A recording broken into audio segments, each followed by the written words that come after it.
This podcast is brought to you by Al Jazeera.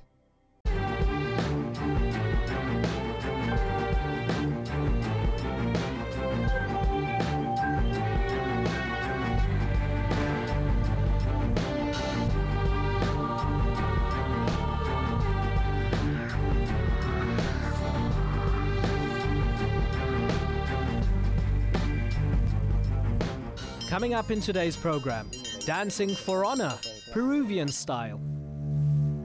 An art collaboration from Death Row. And we go swanking in South Africa.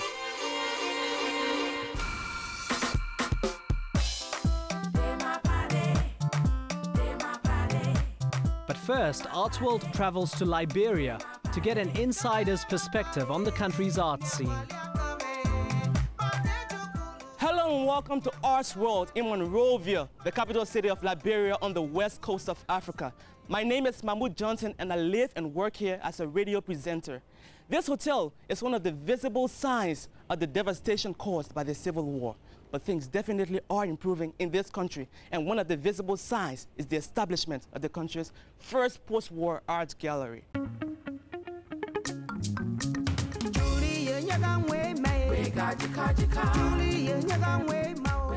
If I didn't open a gallery, an art gallery, who else is going to open it? While we paint, people see it and they can tell, yes, there is peace in Liberia. You know, in the days of past, when you paint a thing, people will see, they know that there was terror and horror here at that time.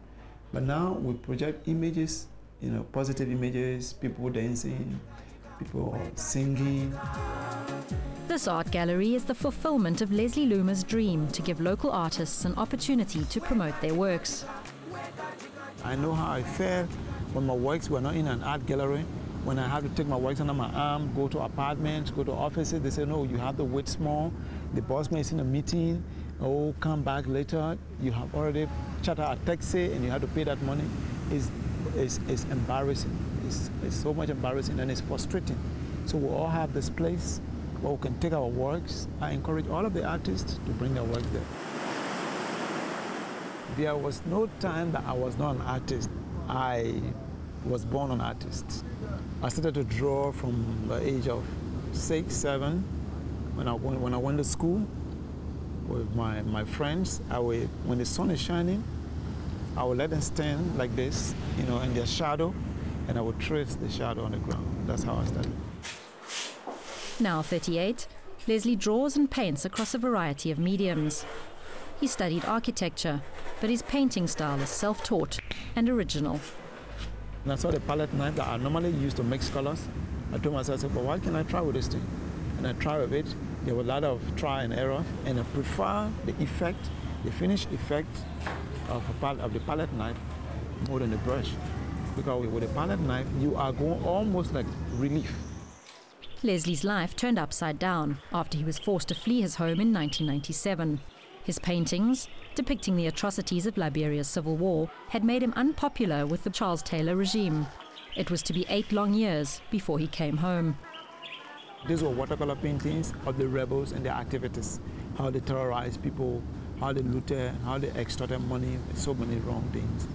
I've seen a lot of changes in the art, in the social lives of the people, in the political arena. People are coming back because they have seen that things are changing for the better.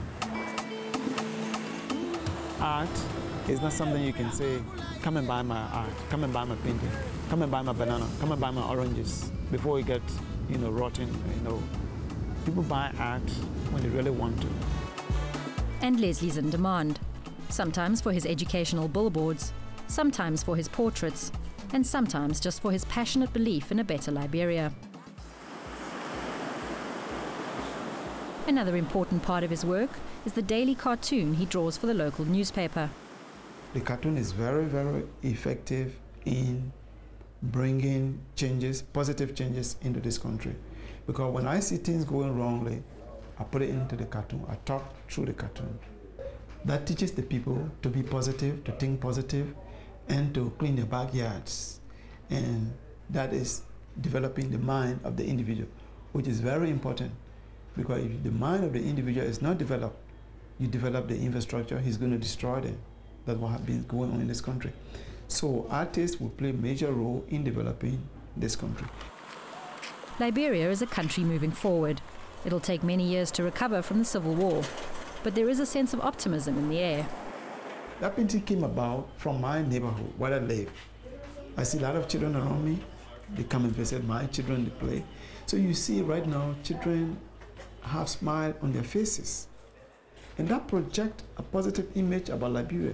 That talks peace. People see it, oh, this is from Liberia? Oh, because everyone knows the artist paints what he sees. So if people see this, they say, yeah, but this artist, he lives in a joyous community.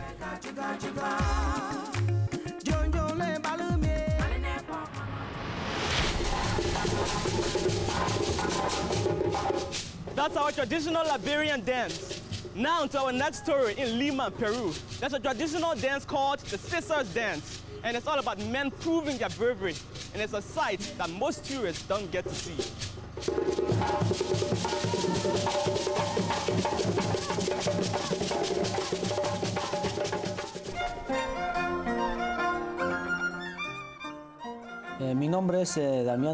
My name is DAMIAN de la CRUZ JANTO.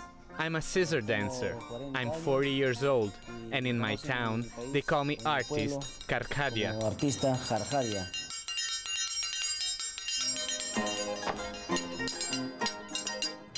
This is the scissors dance. We express our culture through it. Through this dance, we show the Andean men's abilities and cultural traditions.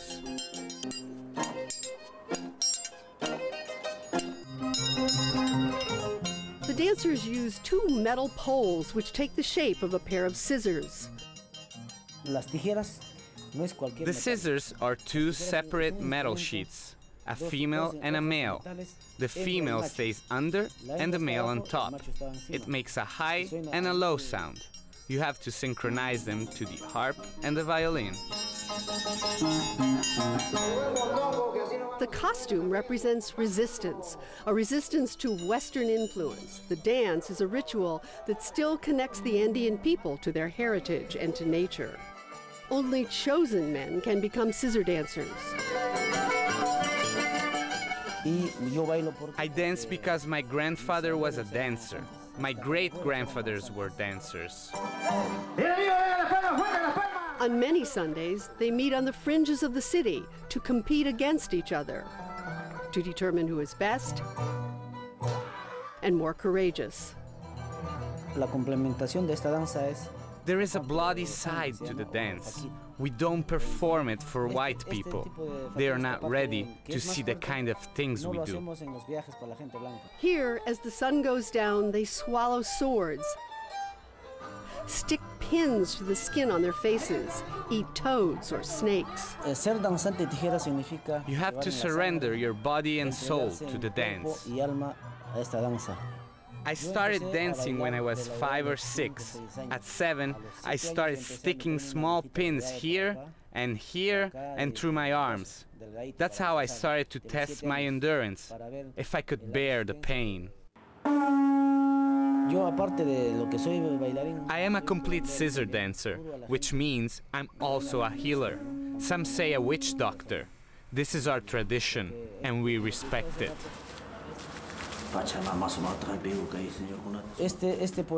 I got these powers from my grandfather. I have a skull here. He was the most famous witch doctor. When the Spaniards conquered Peru almost 500 years ago, they tried to destroy the natives' traditions and beliefs. Their priests believed the Andean dancer had made a pact with the devil in order to perform their tricks.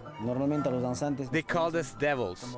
We had our gods, but then the Spaniards came and they started killing us and converting us. So today, on the outside, we also believe in their religion, but in our hearts, we still believe to our Andean world. Like millions before him, DAMIAN moved to the city to escape poverty and conflict. I came to Lima at 11 years old when my father died. This dance was frowned upon by the Limeños, by the people of class A and B. We would try to perform downtown and they would yell, "Go away!" But we would still dance in the outskirts. We continued dancing where the Andeans live, until one restaurant let us try and people liked it. Damian's determination proved successful, and he started performing his art first all over Lima, then the world. When I was 6 or 7 years old, my grandfather told me. He said he could see I would take the dance worldwide, and he was right. Damian worries that the dance will disappear as Andeans in the city leave their traditions behind. I ask myself if the dance will be the same in 20 years. I ask the government's help to open a school. If we don't teach it, it will disappear. He's among those training young dancers and sees a path for the survival of this tradition. We have to get rid of the bloody side, with people risking their lives. We have to preserve the moves and the tradition behind it, but we have to adapt it to the modern world. We can't let it die. Our dance represents 500 years of resistance. What we believe must go on. That's where we come from. I will die dancing, and they will bury me with my dancing clothes. Join us again after the break to meet an artist from Norway whose friendship with a man on death row created an unusual art installation.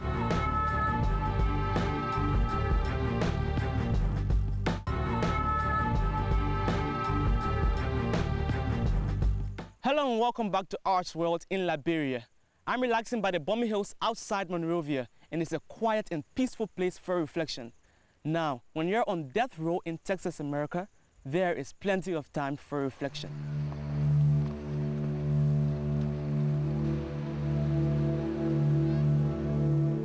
I really like to knit. I like the sort of meditativeness in the knitting, and I like the concept of that you can make huge, big things all consisting of just one thread.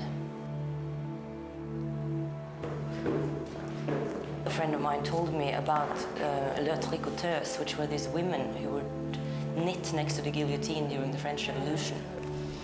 And exactly in the moment when the guillotine blade separated the head from the body, they would drop a stitch in their knitting. This creates little holes, so you could actually count in the knitting how many executions there had been during one day. And so it was this connection between knitting and death penalty that was the beginning of the project.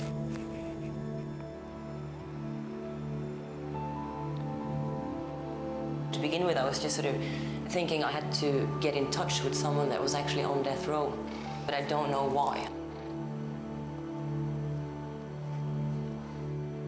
But doing all the research of the conditions that these prisoners are living under, I understood that I wanted to knit the whole cell.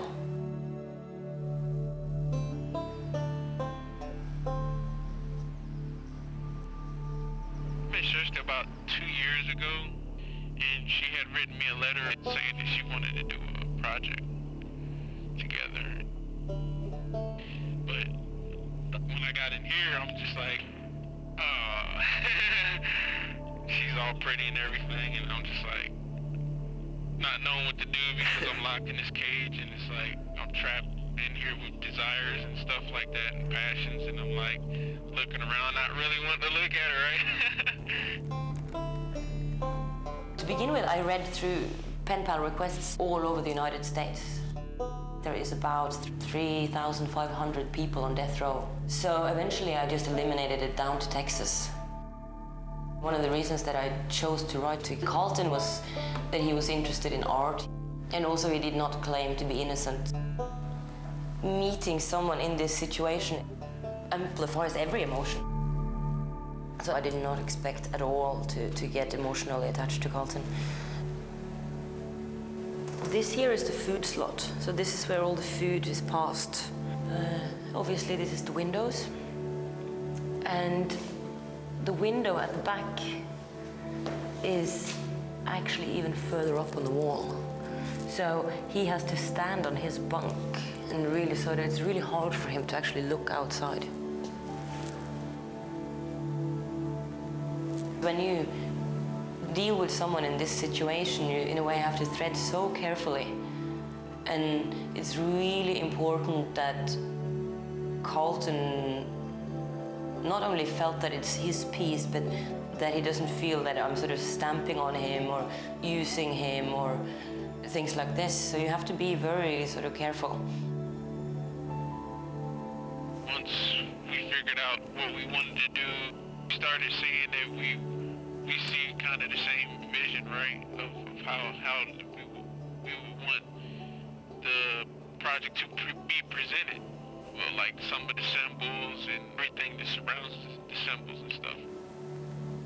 It was CARLTON who decided all the patterns. On this wall here is pretty much only gang symbols. This is the world that he is surrounded by inside of this prison. Up in the roof, it's what's called a chaos star. According to CARLTON, what the prisoners do is basically look up in the ceiling, trying to somehow understand what is going on, but the only thing that you can really see is this chaos, which is why he wanted this up there. I don't know how the cell has changed after his execution, but I just know that it is, the art piece in itself has changed because of it.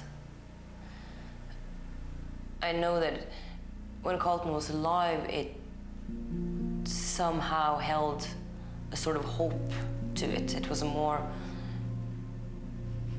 happy piece, if you can say it like this, whilst now it is far more dark because he is not there.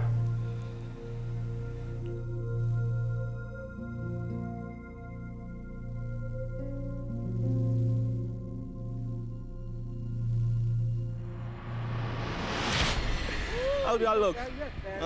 Okay. Well, in Liberia, we like to look smart. And this is something that we share with our friends and brothers in South Africa, where it has become a competition. It's not just about clothes, it's all about style and attitude and certain moves. So let's take a look.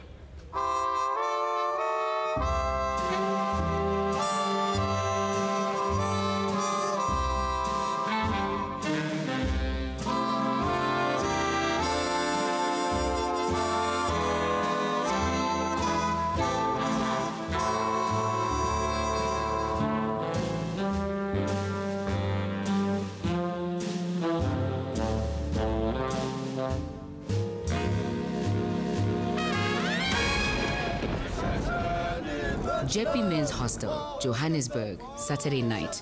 The occasion, the weekly DINGAAN singing contest. This is the style of a cappella singing made world famous by Ladysmith Black Mambazo.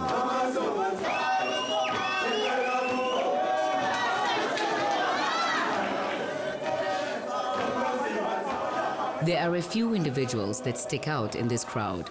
Gentlemen who obviously pay much attention to their appearance. These are the swankers. They also have their own weekly competition. When we speak of swankers, we mean those people who dress well, those who dress in the latest suits and model for the judge.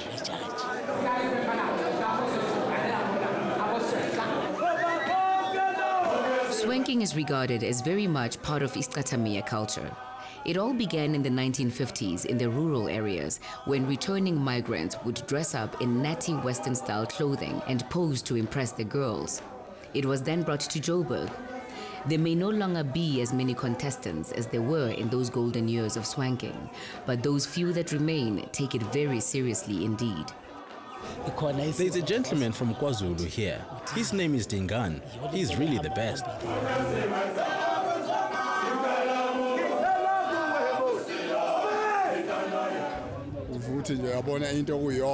What makes me participate in the swanker competitions is the envy I feel when I see other well-dressed gentlemen. Then I want to look like them. You need to make sure that others see you looking good.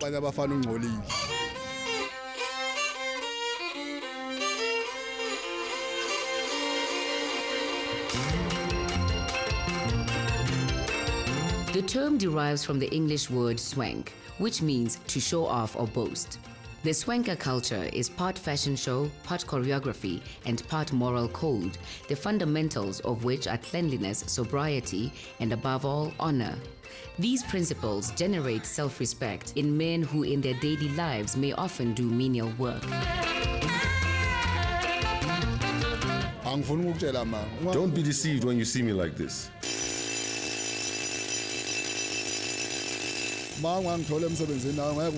If you were to find me at work, you would not know me. You would look for me and not find me. I would see you, but you would not see me. As a human being, you have to be clean so that you're presentable.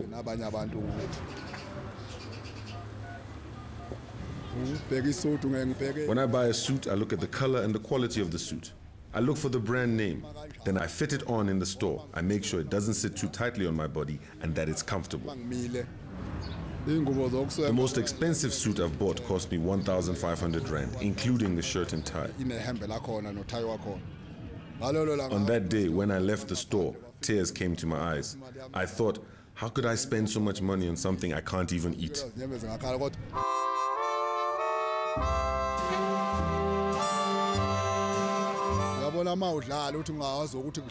When you compete and win, you should come back the following week to give the other guys a chance to win their money back, so that they don't say you win and then you run away.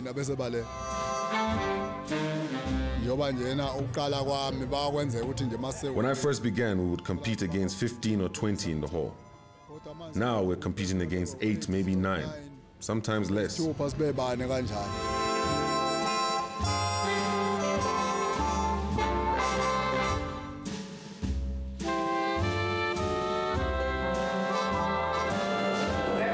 The prizes are drawn from a pool of money submitted by the competitors themselves. So these days, with competitions being sometimes between only 5 or 6 swankers, there is never much in the pot.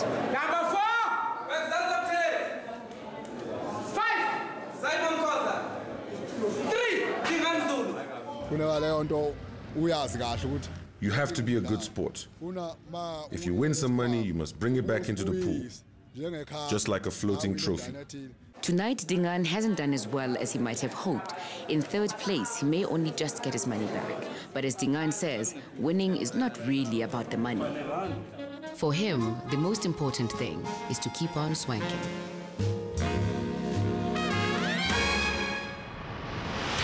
Those guys got style.